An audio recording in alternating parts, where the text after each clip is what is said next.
Assalamualaikum warahmatullahi wabarakatuh. Perkenalkan, nama saya Jody Soluna Manopo dengan NIM 230401010196. Mata kuliah Deep Learning, Prodi PJJ Informatika S1, kelas IFD 21 dengan dosen pengampu Bapak Catur Nugroho Eskom Mkom. Video kali ini ditujukan untuk UTS Deep Learning, yaitu uji kinerja gradient descent menggunakan dataset Fashion MNIST. Baik, pertama-tama, apa itu Fashion MNIST? Fashion MNIST adalah sebuah dataset yang terdiri dari 70.000 gambar di grayscale berukuran 28 x 28 pixel yang menggambarkan 10 jenis pakaian yang berbeda. Dataset ini dirancang sebagai alternatif yang lebih menantang dibandingkan dengan dataset MNIST klasik yang berisi angka tulisan tangan, sehingga lebih cocok untuk menguji algoritma klasifikasi citra yang lebih kompleks. Memahami gradient descent. Algoritma optimasi. Gradient descent adalah algoritma optimasi berbasis turunan yang bertujuan untuk meminimalkan fungsi tujuan seperti fungsi loss dengan secara iteratif menyesuaikan parameter model. Mekanisme pembaruan parameter, yaitu adalah algoritma ini bekerja dengan memperbarui bobot parameter model ke arah yang berlawanan dengan gradien fungsi loss terhadap bobot tersebut. Faktor kuncinya, kinerja gradient descent sangat dipengaruhi oleh learning rate atau ukuran langkah dalam setiap pembaruan. Yang kedua ada jumlah epoch, yaitu adalah berapa kali seluruh dataset dilewati. Lalu ada fungsi loss, metrik yang dioptimalkan untuk diminimalkan. Selanjutnya ada proses gradient descent.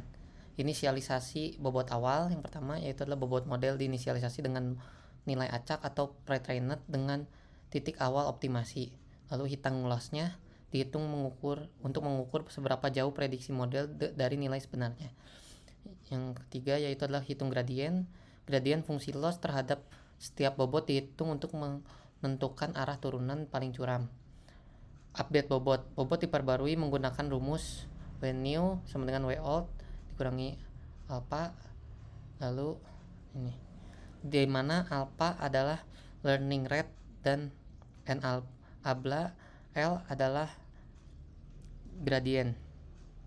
Iterasi konvergensi.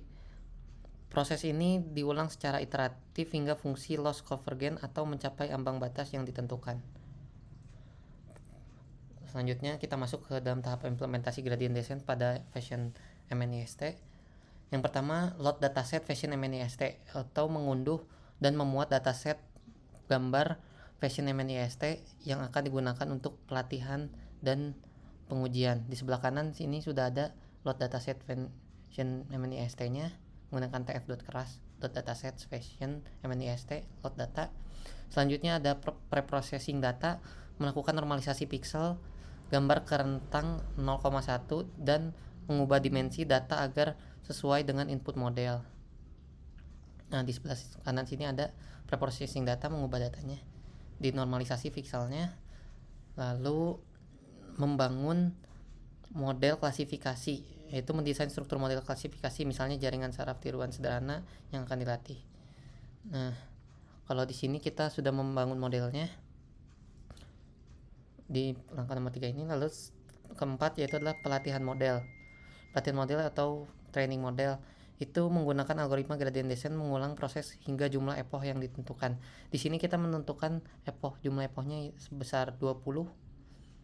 Lalu di bawahnya kita akan mengevaluasi kinerja model, evaluasi akurasi dan loss model pada dataset pengujian untuk mengukur efektivitas pelatihan. Di bawah sini sudah ada contoh sampelnya untuk evaluasi kinerja modelnya. Selanjutnya kita akan melihat contoh kodenya. Baik, di sini sudah ada contoh kodenya yang sudah saya implementasikan dari codingan yang tadi ada di presentasi. Sudah saya pindahkan ke sini. Yang pertama ada training load datasetnya, lalu processing data, membangun model, lalu konfigurasi, optimizer menggunakan gradient descent atau SGD, lalu ada training model di sini, lalu ada evaluasi model di bawah sini. Nah, kalau kita lihat di sini saya sudah set epochnya itu adalah sebanyak 20 kali. Lalu ketika kita running, di sini yang pertama download datanya, lalu di sini proses dari epoch tadi. Di sini ada akurasi lossnya dan file akurasi dan file lossnya berapa. Lalu ditentukanlah hasil evaluasi model, yaitu adalah tes akurasinya mendapat 0,8593 dan tes lossnya 0,3960. Untuk grafnya di sini sudah ada akurasi versus epoch dan juga loss versus epoch.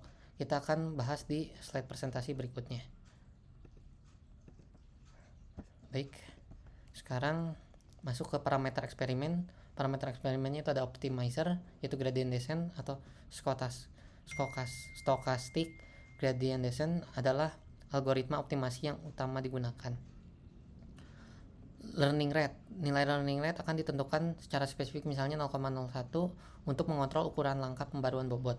Lalu epoch, jumlah iterasi atas seluruh dataset berkisar antara 20 hingga 50 epoch. Kalau tadi kita pakai 20. Lalu untuk fungsi lossnya di sini cross entropy dipilih sebagai fungsi loss karena cocok untuk masalah klasifikasi multiclass.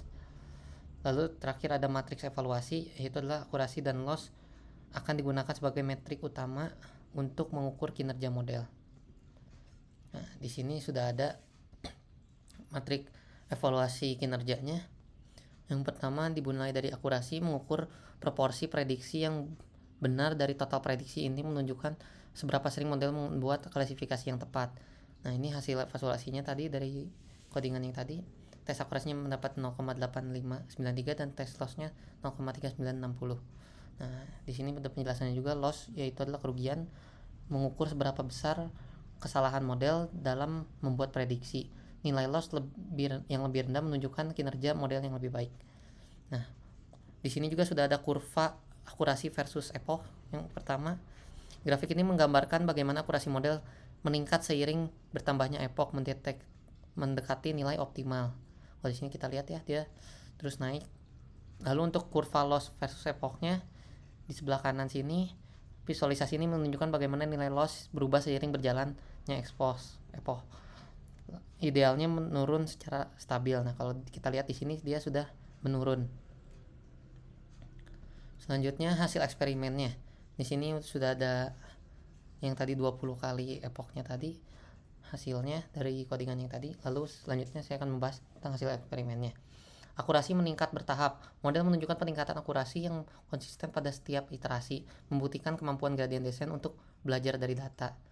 Lalu selanjutnya ada penurunan loss yang stabil. Fungsi loss secara bertahap menurun seiring bertambahnya epoch, menandakan model yang semakin baik dalam meminimalkan error prediksi. Selanjutnya ada learning rate atau besar atau instabilitas. Penggunaan learning rate yang terlalu besar menyebabkan model tidak stabil, bahkan bisa gagal konvergen atau melewati titik optimal. Selanjutnya ada learning rate kecil, yaitu konvergensi lambat. Sebaliknya, learning rate yang terlalu kecil membuat proses pelatihan sangat lambat, membutuhkan lebih banyak epoch untuk mencapai konvergensi. Kesimpulannya, yang pertama, gradient descent efektif dan berhasil mempelajari pola kompleks dalam dataset Fashion MNIST dan mengklasifikasikan gambar dengan baik. Lalu selanjutnya ada parameter kritis. Kinerja model sangat bergantung pada pemilihan learning rate dan yang tepat dan jumlah epoch yang optimal. Selanjutnya ada Fashion MNIST ideal untuk yang pengujian. Dataset ini terbukti menjadi alat yang sangat baik untuk menguji dan membandingkan kinerja berbagai algoritma optimasi. Selanjutnya yang terakhir adalah baseline optimasi solid. Gradient descent merupakan pilihan yang layak sebagai baseline optimasi untuk berbagai tugas pembelajaran mesin. Baik, sekian presentasi dari saya. Mohon maaf bila ada kesalahan kata, penyebutan maupun penulisan. Assalamualaikum warahmatullahi wabarakatuh. Terima kasih.